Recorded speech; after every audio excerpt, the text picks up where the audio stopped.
Thanks for joining me again with another episode of my KTM Duke 250. In this video, I will be explaining funnel drive gearing regarding my bike, where I had the sprocket and chain replaced at the beginning of this year.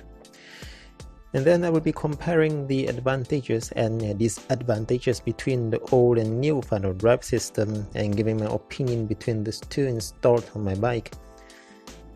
Let me begin with the introduction about the KTM Duke 250 funnel drive system. I would like to remind that this is not actually from my bike, this is from the Duke 200, whereas splines inside here is only contains 6, while my Duke 250 is 13 splines. The old one I've disposed of, and I managed to salvage this from one of the very famous accessory shop around Bukit Mertajam.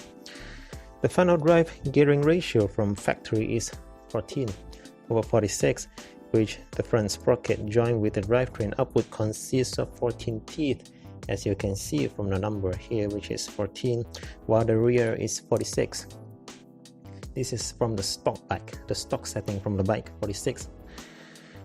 This combination gave me a ratio of 3.2857 that translates to every 3.3 rotation for the front sprocket, which is about here. We will only generate one full rotation for the rear sprocket, meaning this is a speed reduction unit. Then my current funnel drive gear setting is 15/45, and that gives me a ratio of exactly 3.0, a 0.2857 ratio lower than the previous setting, or a minus 9.52% difference. And of course, these changes will totally affect my bike top speed and acceleration. So here, I would like to conduct another top speed test together with the acceleration test to compare the differences between the old setting and the new setting. But before I proceed to this test, of course, I shall clean up my bike and inspect all the necessary parts for wear and tear, such as the chain, the wheel bearing, the brakes, and oil leaks.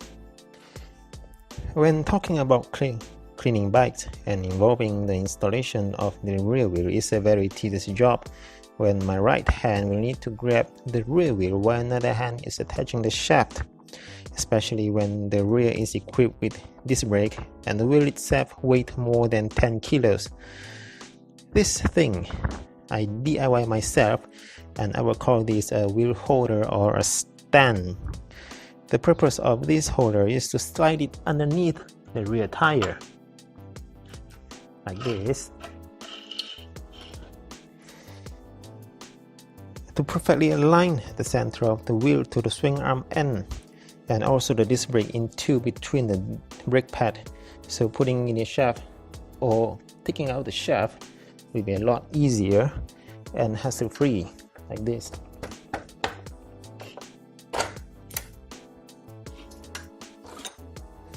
See, save my energy.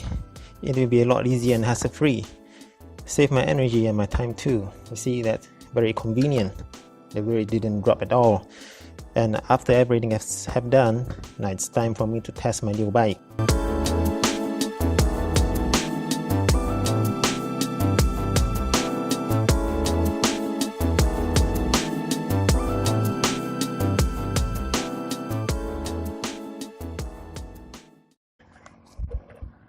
Today I'm here at this bridge. This bridge has a very long wide stretch of road and 3 lanes wide. And today is Sunday morning, and usually around this period has a very minimal traffic. So I think this is a very good time for me to conduct another top speed test.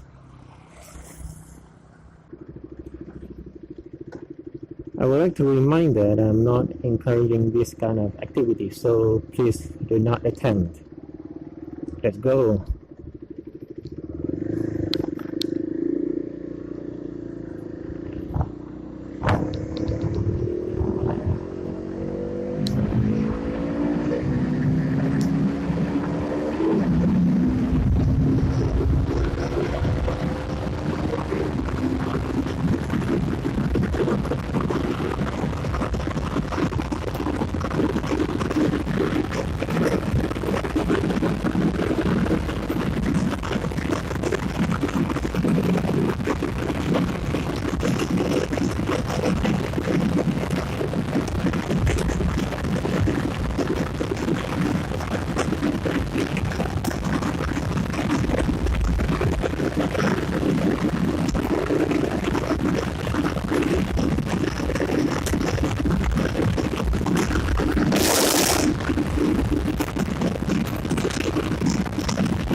with the acceleration time test.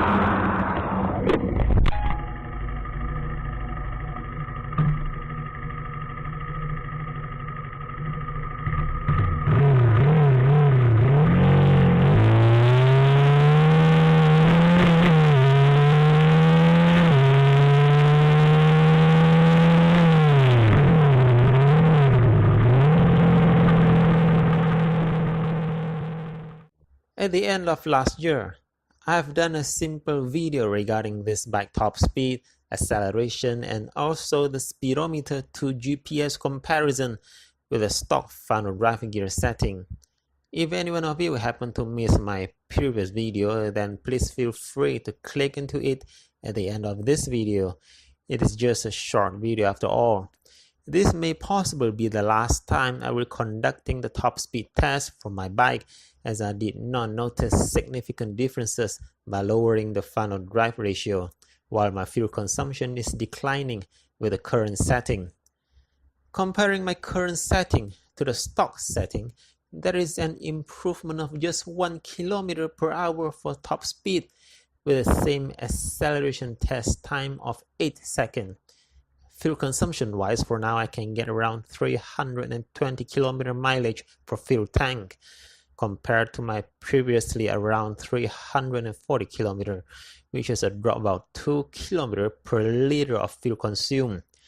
The good thing for this is I am able to utilize a lower engine rev band at higher cruising speed, but riding at some traffic congested area is a bit hard for me to get going due to this lower gear setting.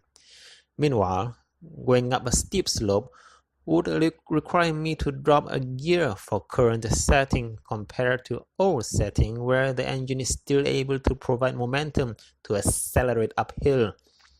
I will be revert back to the old setting, 14/46, or maybe dropping 1 teeth for the rear sprocket, as I usually ride around city with heavy traffic jam. Finding the correct front drive gear ratio is very subjective, and it all boils down to personal riding style and their own purposes. Theory for front drive setting is top speed versus acceleration, which lower ratio to get higher top speed but slower acceleration, and vice versa. But I would suggest not to deviate away from the stock setting unless horsepower has been tweaked involving modification to the engine parts. Otherwise, we will not getting the optimal performance from our lovely bike. That's all for this time, and I hope you all will enjoy watching this video. Please do me a favor by clicking on the like button, and if you have anything to say, then please feel free to leave it down on the comment section below. Thanks for watching, and ride safely.